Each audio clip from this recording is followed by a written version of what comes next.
น้องบอกเพชรอายเฮ็ดอย่างคนดี แต่ก่อนแต่หลังแชทหากันทุกเช้าหอดแรงตอนนี้คำแพงน้องบอกทางเฟซทางไลน์ตอนอายโทรไปตามไว้ก็ยังเว้าอยู่เดิมเข้ามาบอกอายไปด้วยเหตุยัง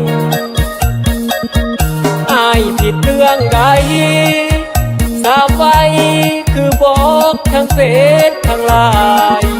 บอกมาไวอายนั้นอยากรู้เหตุผลน้องหน้ามน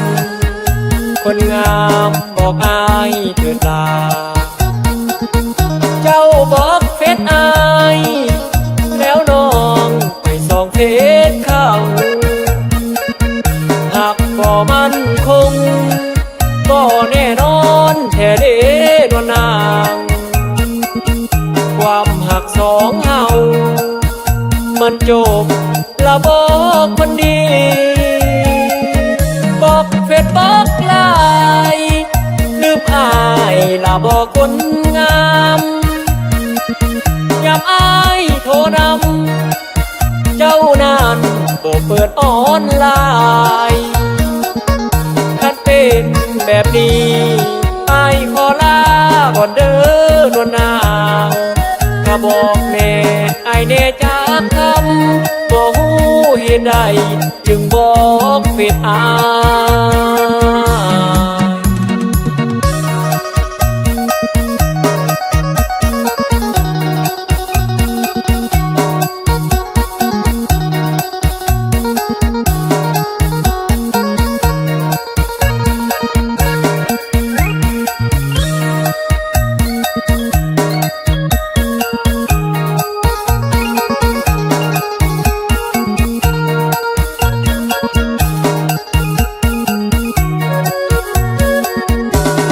น้องหน้ามน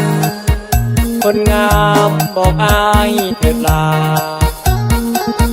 เจ้าบอกเฟซอายแล้วน้องไปส่องเฟซเขาหากบ่มั่นคงบ่แน่นอนแท้เด้ดวนนางความหักสองเฮามันจบละบอกคนดีบอกเฟซบอกไลน์ลืมอายละบอกคนงามยามอายโทรนำเจ้านั้นบ่เปิดออนไลน์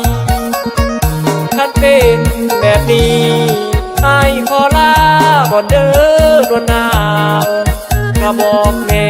อายแน่จากคำบ่ฮู้เหตุใดจึงบอกเฟซอาย